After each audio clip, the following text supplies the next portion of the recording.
भले लड़की बेकार हो, लेकिन साथ में 1.25 करोड़ की कार हो।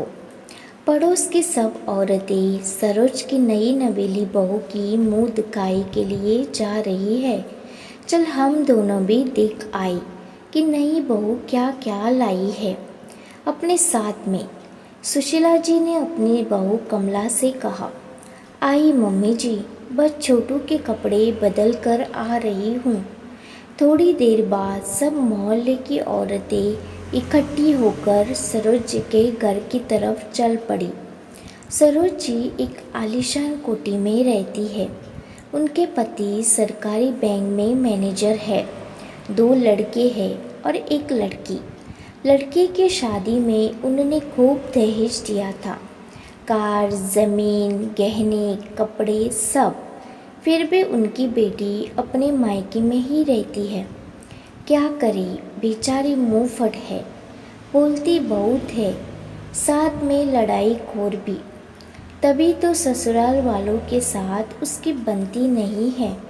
सरोज जी के बड़े बेटे ने अपने ही साथ काम करने वाली लड़की से शादी कर ली। बड़ी बहू दहेज में कुछ नहीं लाई, सिर्फ संस्कार लाई थी, जो सरोज जी को पसंद नहीं आई, और आते ही बहू को कमरा रसोई देकर अलग कर दिया। अब छोटे बेटे को सख्त हिदायत दी गई थी कि शादी तो सरोज जी की पसंद की लड़की से होगी। सरोज जी का मानना है कि भले लड़की बेकार हो, लेकिन दहेज में 1.25 करोड़ की कार हो। अब हुआ भी ऐसा ही है। उनके पढ़े लिखे जॉब वाले बेटे की जो लड़की आई है वो अनपढ़ है, लिखना पढ़ना नहीं आता, लेकिन उसके पिता ने अपनी बेटी को 1.25 करोड़ की कार जो दहेज में दी है। अब सब मोहल्ले की औरतों को बहू देखने की लालसा है कि देखकर आए कि सुशीला जी की बहू कैसी है। जब सब उनके घर पहुंची तो देखा छोटी बहू तो दोपहर के 2 बजे नाइटी में आराम से बिस्तर पर बैठी खाना खा रही है, और सरोज जी हाथ में झाड़ू लिए घर को साफ कर रही है, और उनकी बेटी रसोई में खाना बना रही है।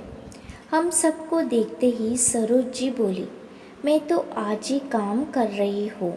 लेकिन अपनी आंखों से देखकर औरतें समझ गई कि सरोज जी दिखावा कर रही है, बनावटी हंसी है।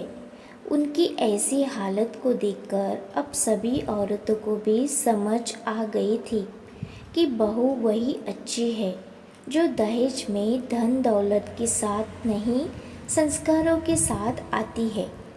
वो नहीं जो भले बेकार हो, लेकिन साथ में कार लाई हो।